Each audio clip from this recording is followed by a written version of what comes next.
If you want to learn more about the topics of today's episode, visit the podcast website at naturesecretservice.com. Thanks for listening.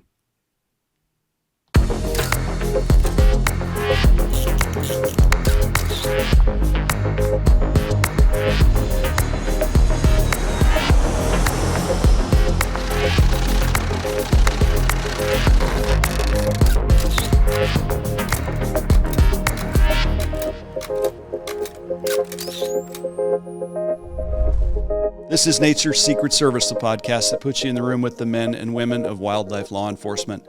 Welcome to this week's episode. I'm Ed Newcomer, your host. This week, I'm super happy to welcome Keith Swindle, former special agent with the U.S. Fish and Wildlife Service and biologist by education and prior experience. Keith, when he became a special agent for the Fish and Wildlife Service, he was immediately sent to our Sacramento, California field office, but was quickly recruited to go work in Honolulu, Hawaii, where he was a field agent there and eventually made his way up to resident agent in charge of all of the Hawaiian Islands district there, Pacific district really, which includes Hawaii, Guam, American Samoa, Northern Marianas, and all of the U.S. possessions in the Pacific. So a big area that he was in charge of for a while. He also did a stint at headquarters as what's called a desk agent, which means he was a special agent that worked at our headquarters office, and served as a wildlife law enforcement attaché in Africa, covering all of the countries in the Horn of Africa, which basically made him the senior most diplomatic representative of the service in that part of Africa. So there's a lot we can talk about with Keith. But today we're going to talk about a really interesting case he did while he was in Hawaii that actually, honestly, I've been dying to talk to him about in some capacity in a public forum for a long time. So, Keith, welcome to the podcast. I really appreciate you being here. You are coming to us remotely from your house in Northern California, but thank you so much for making the time to be here. Hi, Ed. Thanks a lot. I really appreciate it, and I'm excited to be on.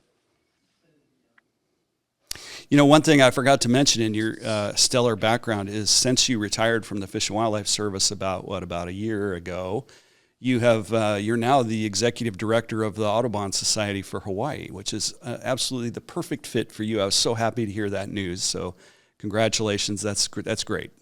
Yeah, thanks. I'm excited for that too, and I've just been doing that for a month or two, and it's been a lot of fun. Um, and I'm having to kind of commute back and forth right now because we have some issues here going on in the mainland. That's a tough job to have to commute back and forth between Northern California and Hawaii. I'm used to these really difficult locations like, Nairobi, Kenya, and Honolulu. Right. You definitely suffered in your career, didn't you? I have.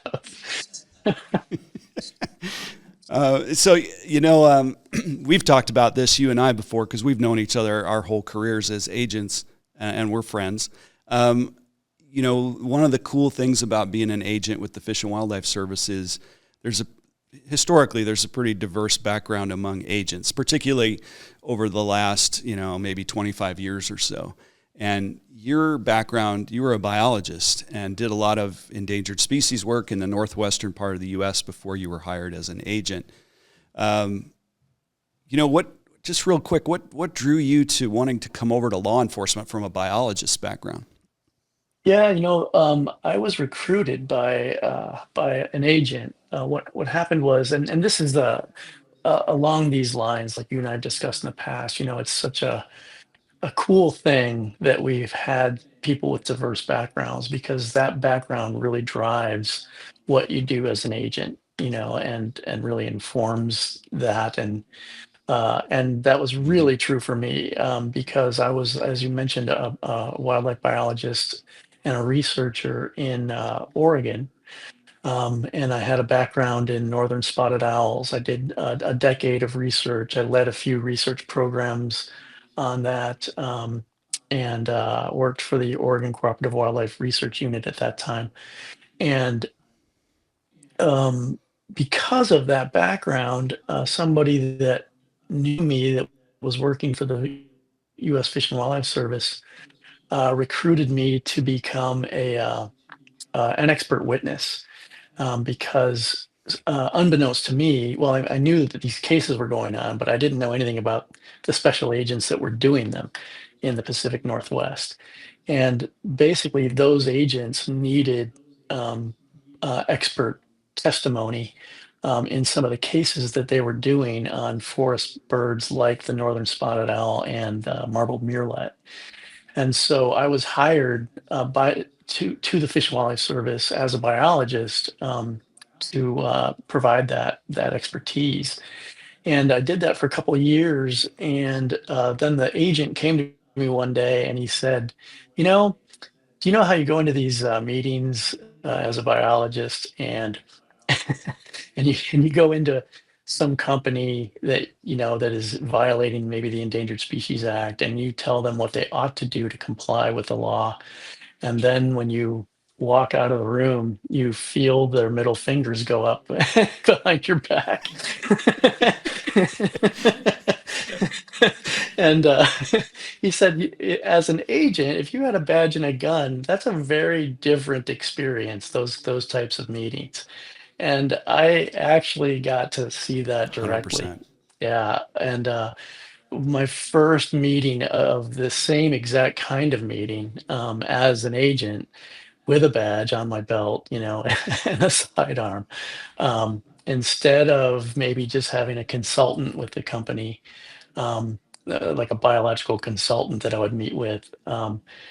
Suddenly, it's the CEO, it's legal counsel, sometimes Right. some extra legal counsel from the outside, and then and then there maybe their consultant biologists who would sit, in the corner and not say anything. So um, so it really was a different thing, and that's kind of what drew me in, because when I was a researcher, I felt like I was ultimately, when I was doing endangered species work, I felt kind of like, to look really cynically at it, like I was documenting the demise of species. Mm. And um, and when I became a Fish and Wildlife Service biologist, I was essentially a regulator, and Yep. and then after just a couple years of that, I really felt like, I'm just kind of regulating my species. Um, Hmm. You're and giving advice. yeah, That's it. yeah, exactly. And then, so the thing that appealed to me, and this is the way that agent that recruited me, named Pete Nylander, he said, you went from essentially documenting their demise to regulating their demise. Now you can actually do something about their demise if you Nice. work for us with the Fish and Wildlife Service Office of Law Enforcement.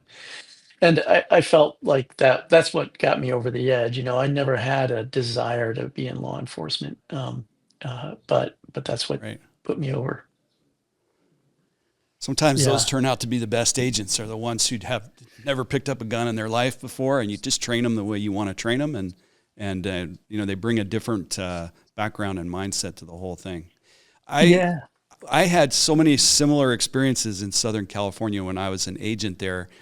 I don't know how you handled it, but whenever I would have those meetings with the corporations, or maybe the municipalities, or the local governments or whatever that were violating Endangered Species Act or some other law, I always made a special point to wear that yeah, plain black suit with the white shirt and the plain tie, and then I'd go into the conference room and very casually take off my jacket, make sure they saw the gun and they saw the badge on my belt.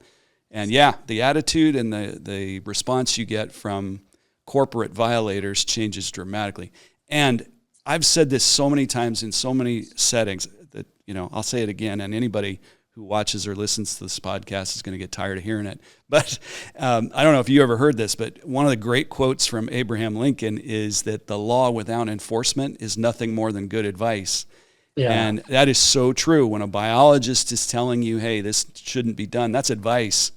When a law enforcement officer sitting in the room, a special agent with the federal government, is telling you, hey, you guys are violating the law, That's a different that's a different message for sure, right? Yeah, absolutely. And I'm gonna throw you under your own bus here, because I remember about about 20 years ago, um, you and I were talking about that quote, and because I think I may have had it in a talk or something that you saw it, or I don't know how it came up, Oh, did I but steal it from you? maybe I don't know, or I might have gotten it from you, but what I remember is this conversation because this blew me away, and this says a lot about you.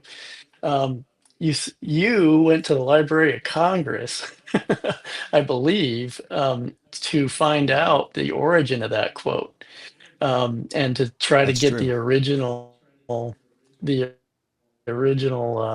quotation. And I can't remember what you found. You found that it was attributed to Abraham Lincoln, but there was no documented record or something like that.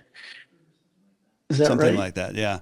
Yeah. And Yeah. that all came about because there were actually some people who were attributing that quote to a very well known, very well respected assistant U.S. attorney. And I was like, no, I don't think the U.S. attorney said that. I think a president of the United Oh States yeah. said that. And you know me, I was determined to go find out exactly where that quote I came from. think we probably both got it. Was that Bob Anderson or John Webb? Yeah, exactly. Yeah, yeah, exactly. That was Bob Anderson. Yeah, Bob. Yeah, Very, very well respected and kind of uh, famous. I won't say infamous. He was a famous U.S. attorney who worked on wildlife absolutely. cases. Yeah. But so this actually leads in perfectly to the discussion I want to have with you today. And just if we go long, Keith, we'll just turn this into a two-parter. But so I don't want you to feel like you're rushed to tell the story because this is a good one.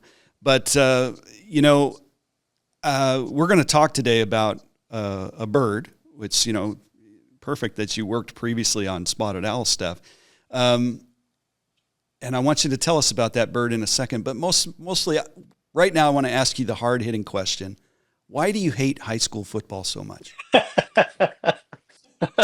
That's a low blow. All right. So you don't have to answer because we're going to get into the answer to that question. But for right now, you know exactly what I'm talking about. For right now, tell us, what is a Newell's shearwater bird? It's a bird. What's a Newell's shearwater? Yeah, yeah.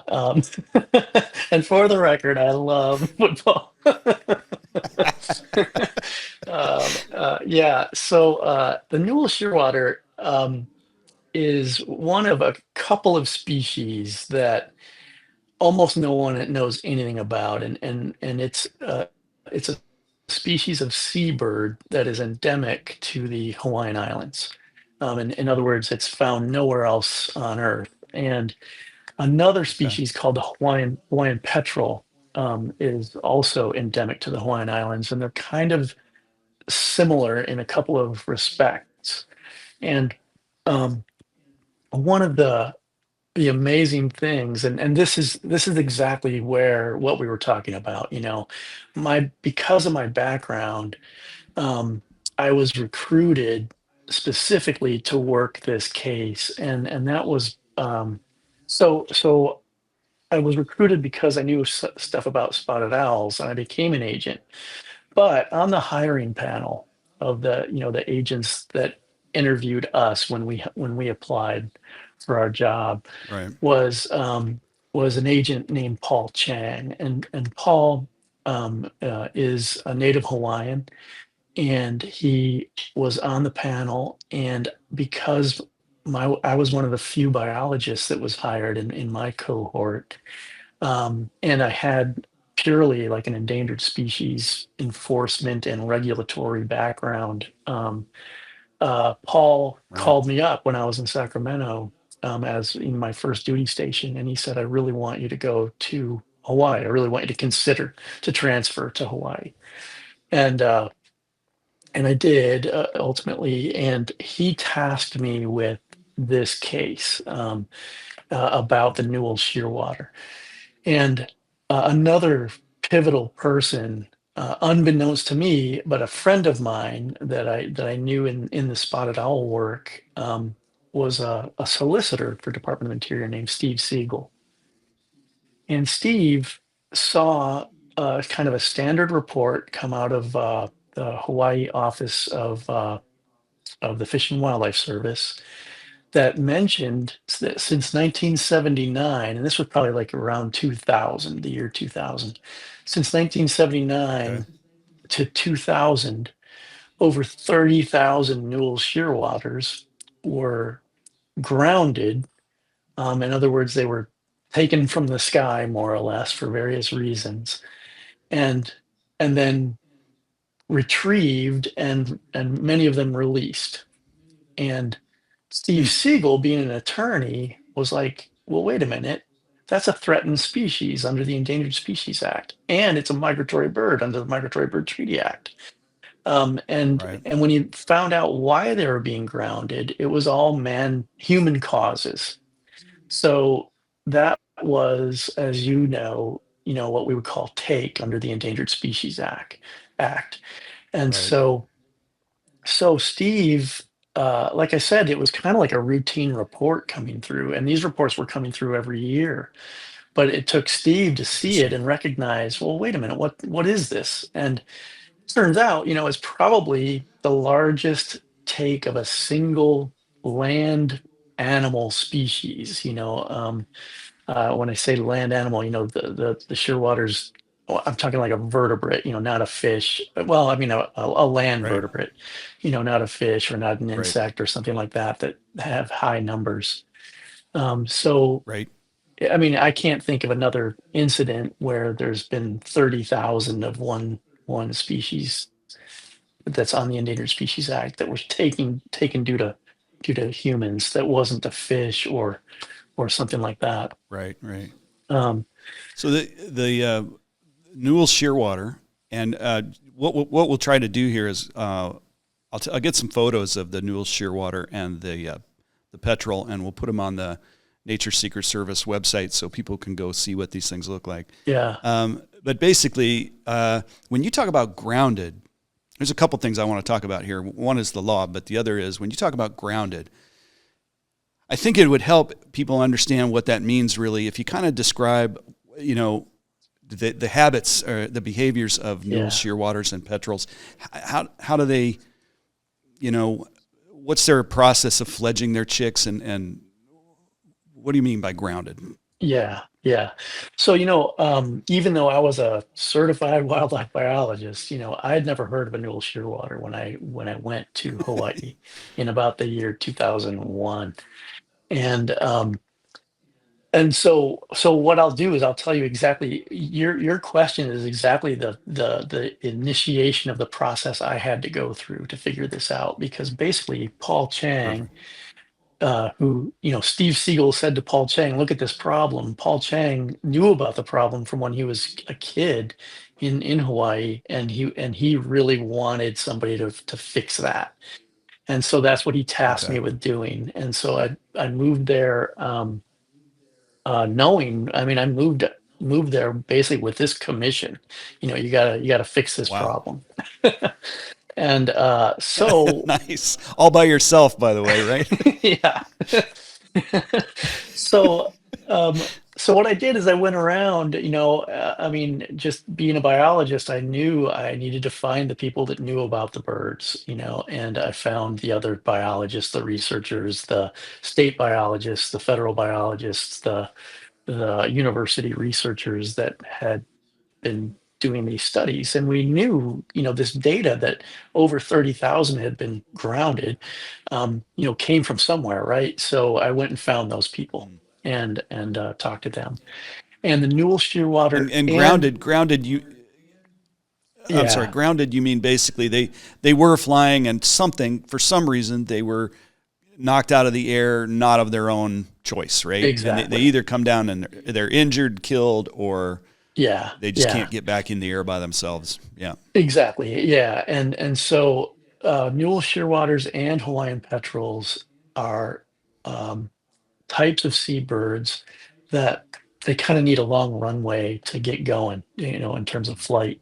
And so if you, unlike a mallard, like a duck, that can jump from the water into the air, um, these Right. would be more like some of the diving ducks that have to run along the surface of the water before they can get airborne. Got So it. shearwaters and petrels need a little bit of runway.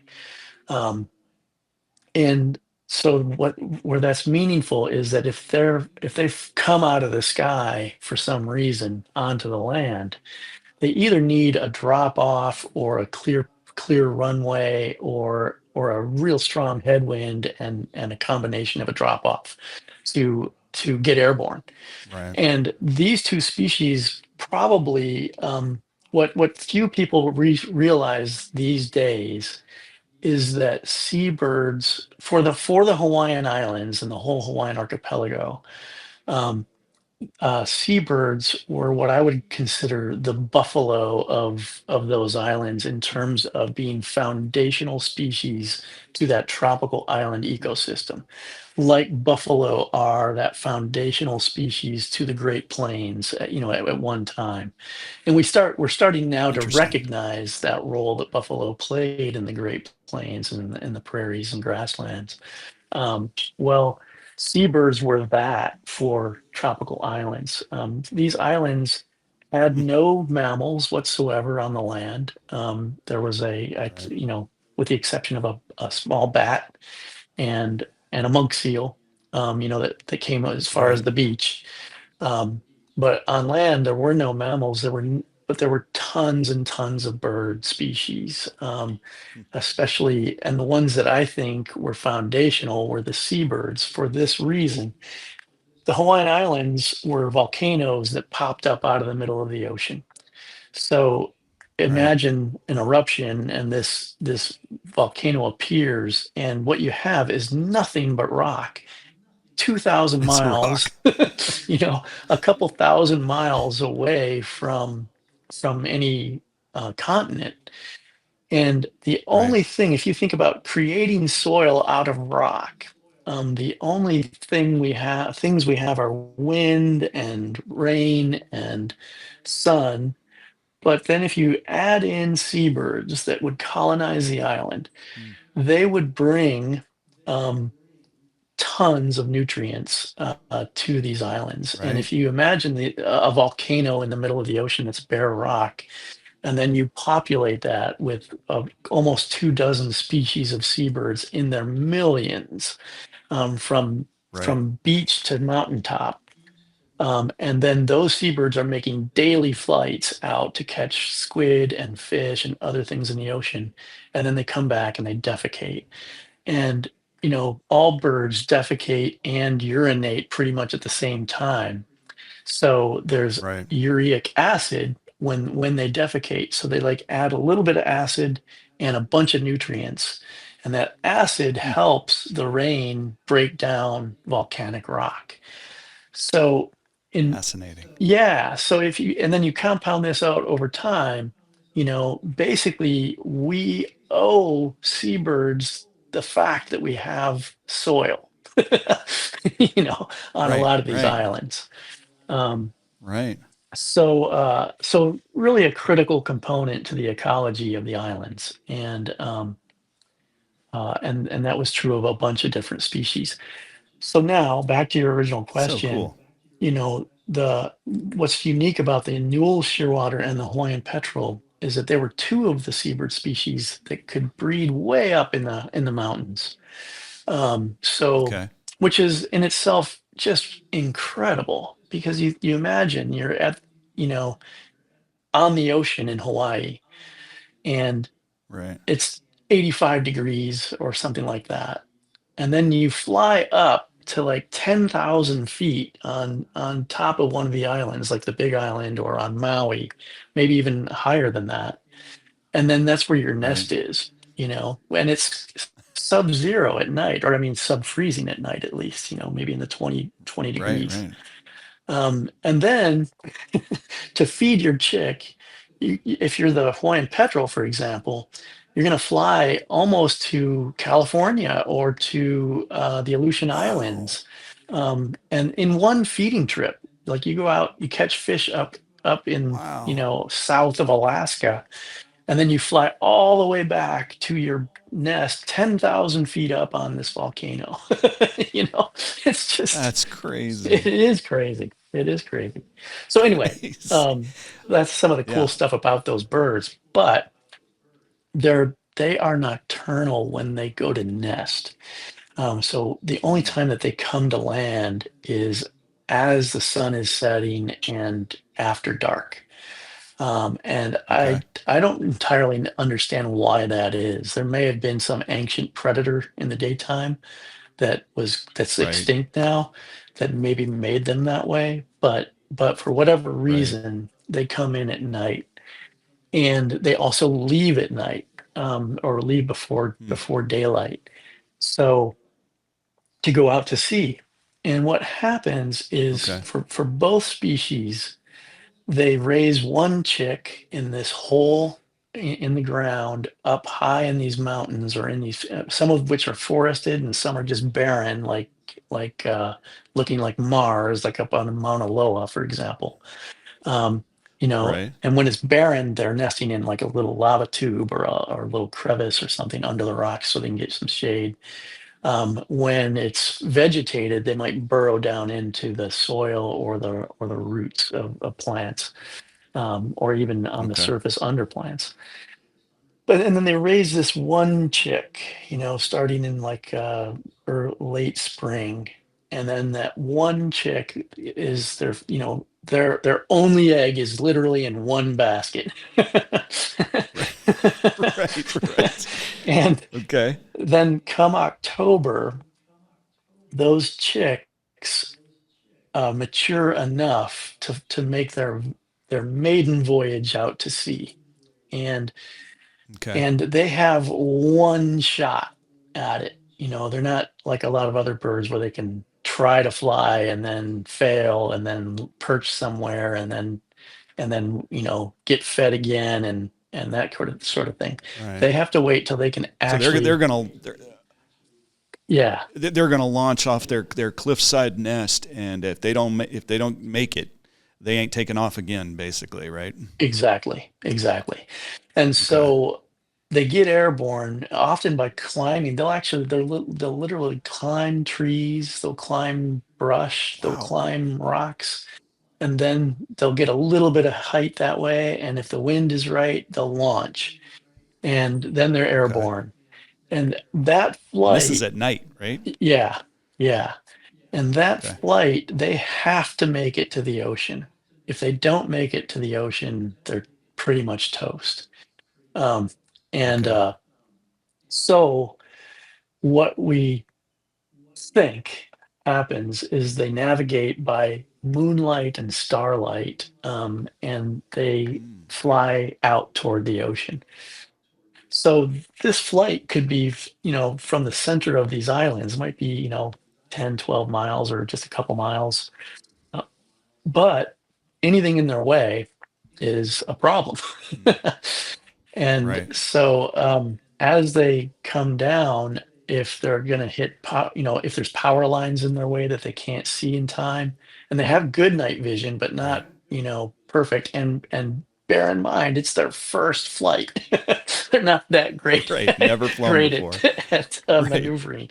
Um, and uh, and then the one phenomenon which causes what we call this grounding or fallout, we would call it fallout, is light attraction. So like a Mm, moth to a light, Newell's shearwaters, and some other seabirds that are nocturnal, will as- see a light, and they'll start to circle it. And so these are unshielded lights. And you have to think about a light, like if you're looking at a street light, if you are above the level of the light and you can see the light bulb itself shining in your eyes, that's an unshielded right. light. It's a light that's shining skyward in addition to Gotcha. downward. Rather than straight down. And Yeah. Okay. exactly, exactly. If you have a shielded light, a fully shielded light, as soon as you're at the same level as the base of the fixture, like let's say a light pole or a street light, as soon as you're up at the same level, you can't see the light bulb anymore. So the light is all directed Interesting. downward. Um, Okay. and if you're flying, and I took this photo a long time ago, from this seabird colony, a Newell shearwater colony. I was up in the mountains, and it was sunset. And after the sunset, I'm looking out over the island, and here is this beacon of light. Like just, Mm, and I'm at like 4 or 5 thousand feet elevate. Well, 3 or 4 thousand feet elevation, and right. I see this light essentially down by the beach or down by the city near the beach. And what that was a football stadium. Um, Ah, and and so yeah, that's kind of the issue. So if they start circling the light, they basically get tired, and then they fall down, they hit the ground, and then they're either nailed by a cat, a dog. These are invasive right, species to Hawaii, or cars, right, or they're in a location where they can't get airborne again because it's relatively flat. And if they're in a right. area where there's not enough wind and not enough space, they can't get off the ground again, and then they're susceptible to even rats and cats and things like that. Or they just get dehydrated and And die. yeah, I was just going to say dehydrated. They're not eating. They're expended all their energy. Their life's short at that point. Yeah. So when I said that we knew that there were like 30,000 that had done that, that was years of collection by the public Mm, of these birds mm, that grounded themselves, and people found them. And there was this guy named Tom Telfer, a long time ago, and some of his colleagues and associates, another guy named Thomas Kayakapu. Those guys had this program called Save Our Shearwaters on the island of Kauai. And so if you imagine the island is basically a circular island, just imagine more or less a volcano, with the caldera right. broken off and eroded. But the road goes about, 80% around the outer edge of the island. There's essentially a Okay. road along, parallel to the beaches all the way around. And Right. and there's little communities all the way around that road. And in each community, there's a fire station. And at each fire station, they would put what looks like a apartment building mix made out of kind of like uh, kind of like milk crate material, the old plastic milk crates. Huh. And each each one of these mailboxes might have maybe like 12 compartments, and a little door on it. Okay. And you would take your shearwater, which is about the size, a little bit bigger than a pigeon, and you open the door and stick it in a slot, and then leave it. Um, and so If the public's out and comes across a downed grounded yeah, shearwater, and it's alive, they can take it to their local fire station, and essentially somebody will take care of it, try to get it back to the exactly, wild. Is that yeah, the idea? exactly. That It is is so really cool. cool. The the thing is, and a lot of the criticism I got early on was, well, look at all these people are doing all these good things, and they would take what would happen to the Right. bird you put in the box at night is the next morning a biologist from the state would come around and collect the birds and then release them out at the beach, and Okay. the problem is that they found since 1979 to 2000, they found 30,000. How many did they not find? And how many were dead, when they found them? Exactly. And then sometimes when the Right. guy would come in the morning, the bird had sat there all night. So the lucky ones get found by a person Mm, and taken, and put in this box. But some of them, a good percentage, would die overnight, of dehydration or whatever. Um, right. and then the ones that are being released, they're being just released in whatever condition they are.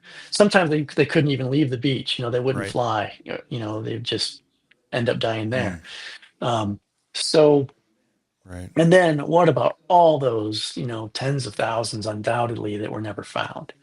And Right. so that's kind of the scenario that had been occurring.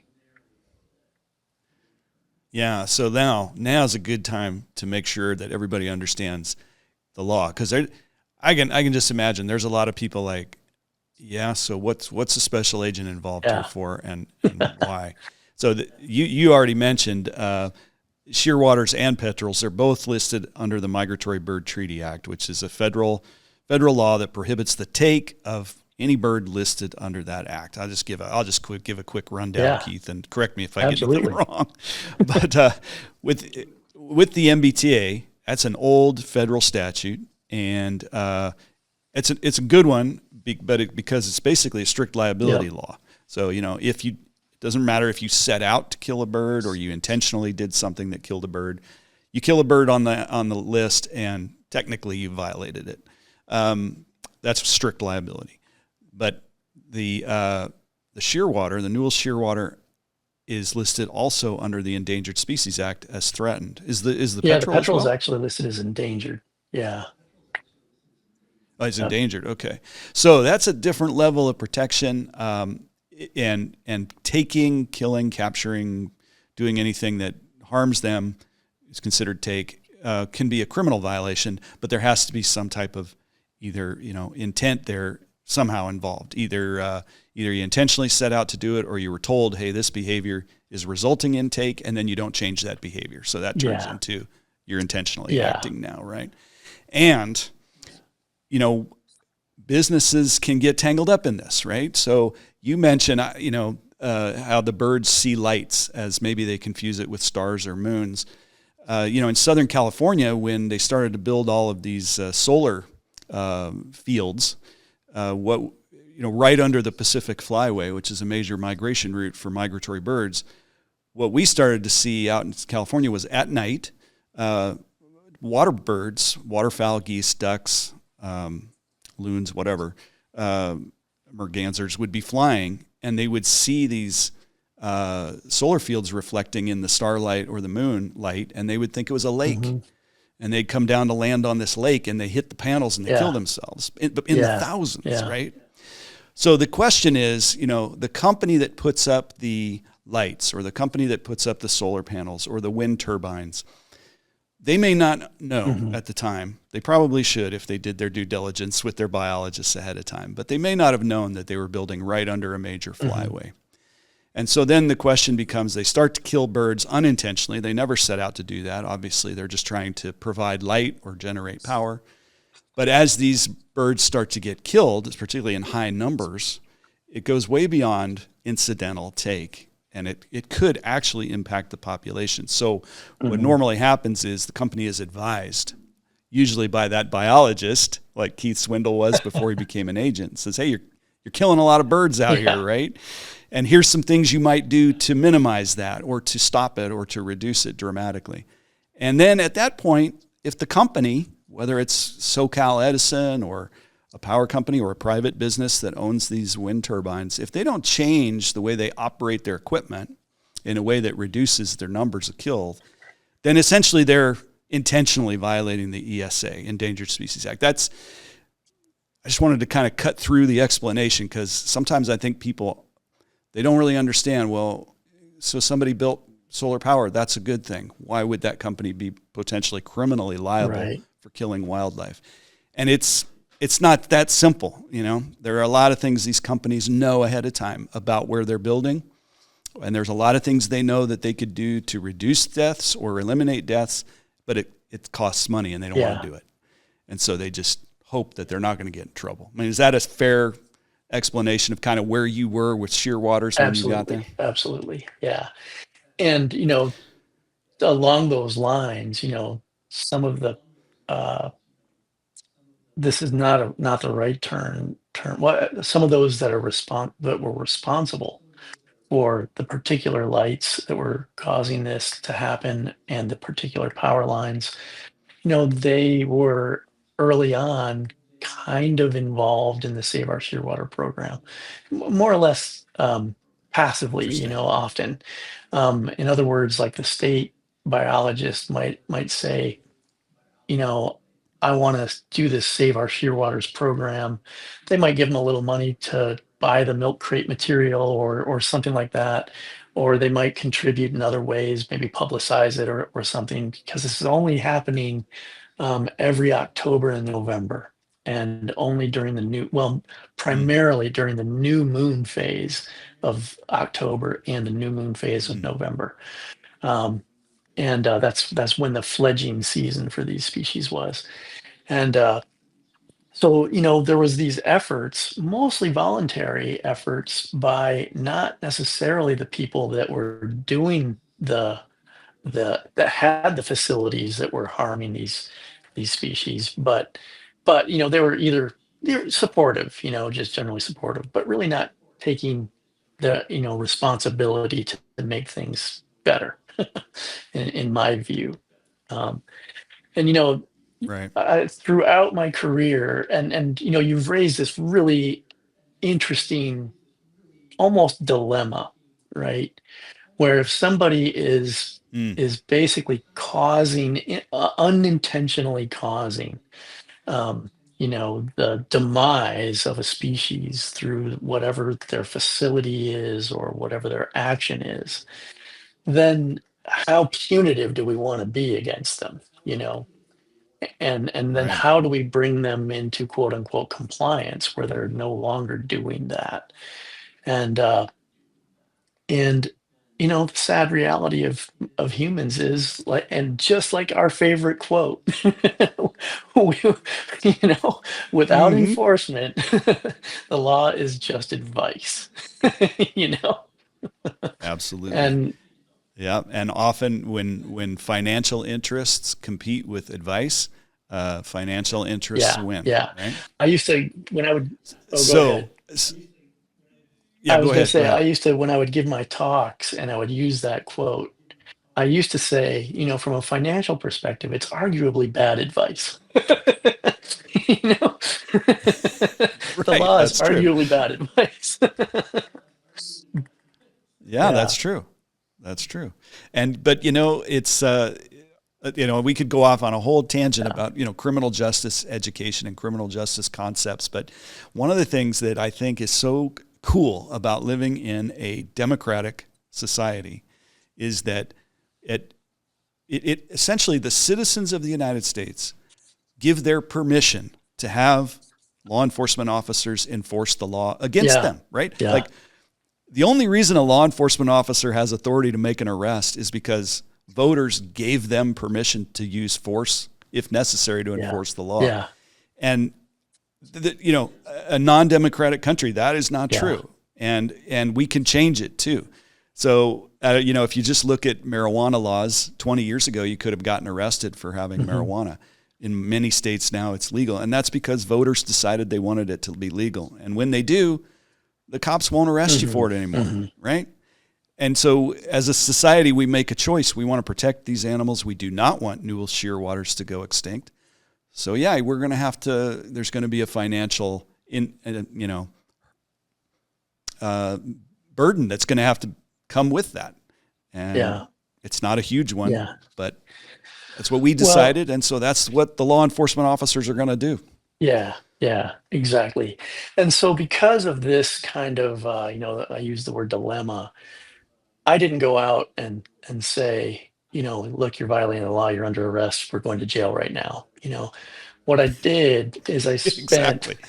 I spent about 8 years of educating, basically finding all the locations. So for over a 10-year period. Oh yeah. Oh, go ahead. So wait, we got to back up for Okay. just a second because we got to talk about something really important that you bring to the table when you come into this case. And that is what has been going on before has been efforts of biologists and the local community who want to save these hmm birds. And it's been very ad hoc, grassroots. Yeah, we found this many, and we don't really know what happened to the others. And now, as a special agent from the U.S. Fish and Wildlife Service, you arrive on scene hmm now, and you are going to bring a law enforcement perspective hmm to this. And so, just what does that Yeah. mean? Like, what is the arrival of a special agent from U.S. Fish and Wildlife Service change versus what's been going on Yeah. before? Yeah. It's really Yeah. documentation, right? Yeah. Something that I call it the fragile coalition. So, and what I mean by that is you as an agent, you show up, and then there's this whole community of people that are saying, the status quo is good enough. And and we are all volunteering, we're all working, and this all is great. We pick up all these birds. Look at all these birds we picked up and we've released. How great is that? And I'm sitting there looking at it like, yeah, but how many of you missed? Why are they coming down in the first place? That's a violation of law. And just trying to do essentially basically putting a band-aid on the skin cancer is not a solution. Right. And Exactly. so and my mentor agent, Pete Nylander, the guy that recruited me originally, used to have this saying, and he said, you have to break eggs to make an omelet, and nobody wants to break eggs. you know so basically Right. you have to come in as the agent and kind of like just break those eggs, and then and that's by enforcing the law, and the eggs represent like the fragile coalition that everybody is. It's just the status quo, it's the Yeah. norm. It's the way we've been getting by all this time without anybody complaining. um Meanwhile, all your Going shearwaters are extinct. disappearing, Yeah, right? yeah. And even, I know how much you love football, but we're going to explain how even in the Friday night football games on Kauai, the football players themselves were able to document the demise of their own Yeah. species. We're going to talk about that later. Don't let Okay. me forget. But what you're doing differently than what the community did before is you're coming over now as an agent and you're saying, hey, is a crime occurring? And if so, that's something that potentially is going to get charged. And now there's a whole different level. If you're going to charge a company or a person or whatever with violating the law, there's a process that has to be done. There has to be a very neutral, fair, complete, professional investigation done. And that's what you bring to the table when you arrive in Kauai. Right. You're gonna investigate this case, right? Yeah. Which means documenting the who, what, where, when, and why, and how. Exactly. Yeah. Yeah. So So I spent yeah, go 10 ahead. years of nights in October and November. And that is the craziest part of this. And there's a reason for the 10 years. And when listeners hear why it took you 10 years, why you worked on this case for 10 years, it will change their whole perspective about how they view law enforcement and in particular federal agents, because we get a bad reputation sometimes for being heavy-handed, too aggressive, and it's always the bad guys who accuse us of those things. But there's a reason it took you 10 years to do this, and we are going to have to talk about that in the next episode because this is going to be a two-parter because this is too good. So right now, we're going to wrap up this episode, and I'm going to tell you, join us next week because Keith is going to tell you why it took 10 years to work on this case and the fabulous outcome that resulted. So thank you very much for tuning in to Nature's Secret Service for this week. We'll see you next time. Nature's Secret Service is written and produced by me, Ed Newcomer, and is co-produced by the DHTV team here at California State University, Dominguez Hills. Follow us on social media and connect with us online at naturesecretservice.com.